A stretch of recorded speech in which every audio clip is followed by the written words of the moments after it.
The biggest sexual competitor to men is the state.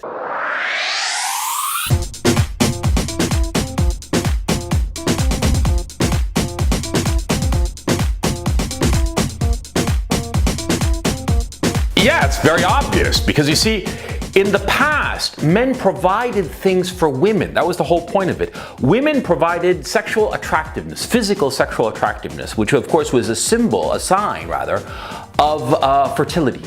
That was why women looked the way that they do. They were showing to men by way of their long hair, by way of their breasts, by their hips and whatnot, that they were not only sexually available, but that they were fertile. Men, on the other hand, what did they have to provide to women to show that they were capable of supporting the woman? Well, they had to show that he had physical prowess, that he could provide the resources for her and her children, their children, so that they would survive. That was the point. That was the transaction that's going on. But now, of course, in our civilization, we have the state that has taken on a whole host of functions that in the past were functions provided by individual men. For instance, physical protection. Men in the past were the ones who provided the physical protection. Men in the past provided physical resources. These are now provided by the state by way of the police apparatus and the judiciary and the welfare state. It's no accident, of course, that in poorer areas, in poorer neighborhoods, among the poor demographic, there are more single mothers where the men have been, for all intents and purposes, shoved aside and the state has replaced them. The state is simping for women. The state is providing these resources because in lower class backgrounds, what happens with the men there? They can't provide the material resources that a woman needs or wants. But the state can, by way of welfare.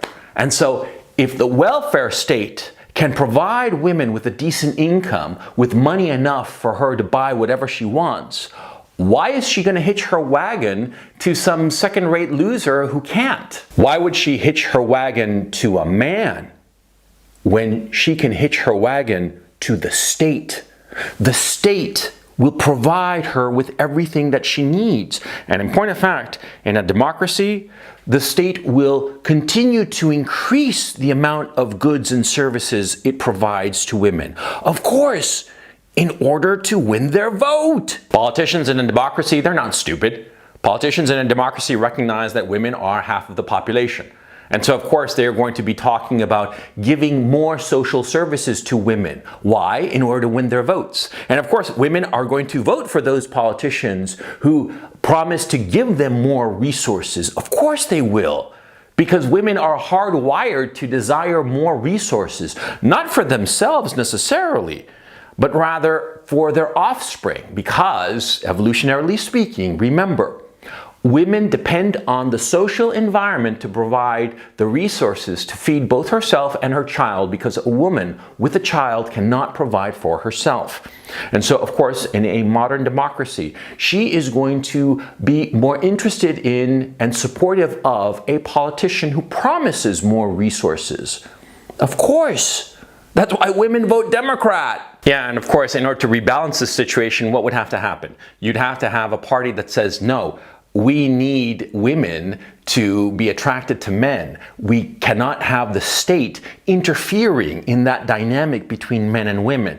So therefore, the state should cut back on the welfare system, cut back on all these resources that it provides to women, because they're simply women. Cut back on those resources so that men fill this vacuum. Do you think any politician in his right mind would ever promulgate such an idea in a democracy? Come on, wake up. Never. It's never going to happen in a million years. That's why in a democracy, the state is going to continue to give more and more resources to women, encroaching on the role of men, cutting men out.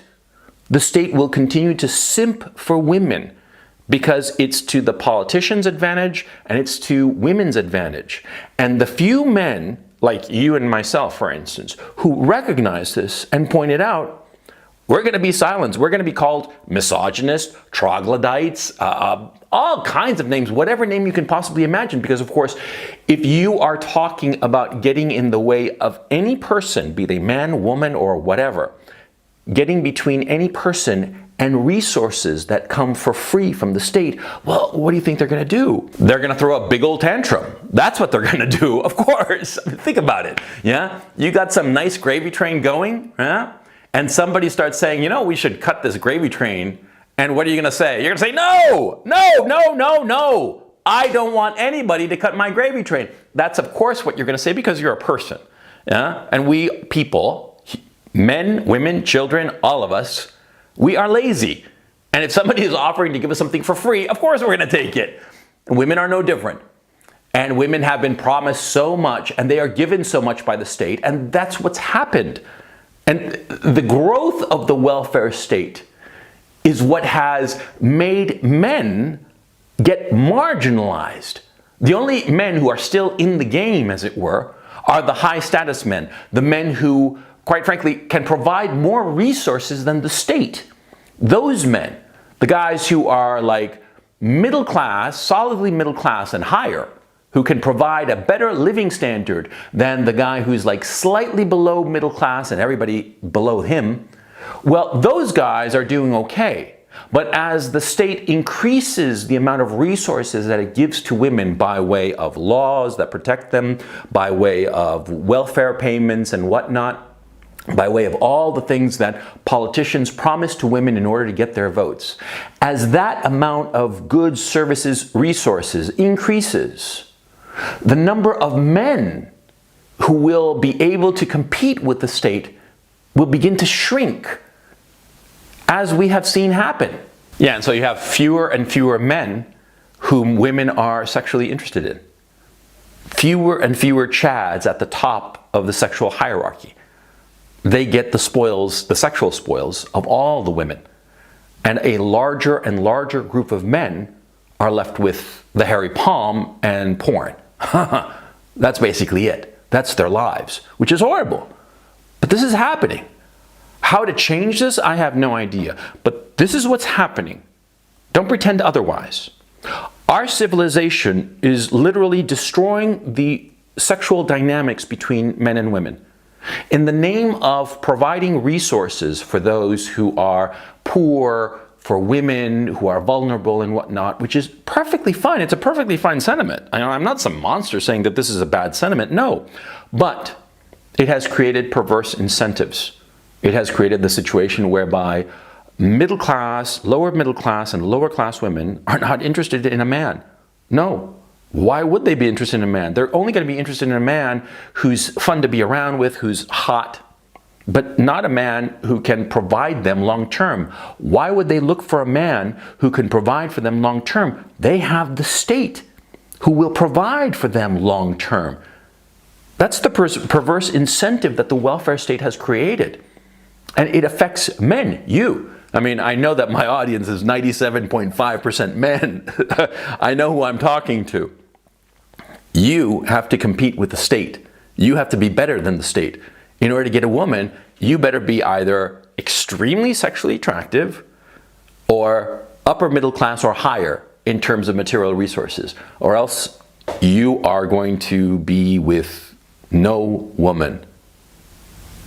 And it's because of the state. It kind of sucks now, doesn't it? If you like this video, please subscribe to my Patreon channel. Link is in the description below. I post videos every Wednesday that you'll find nowhere else. These Patreon exclusive videos, so far I have over 100 of them. And I also do a Sunday call-in show called The Weekly Webinar, where I talk about different things of interest. So please go check it out. Like I said, link is in the description below. Thanks very much for watching, and I will catch you next time.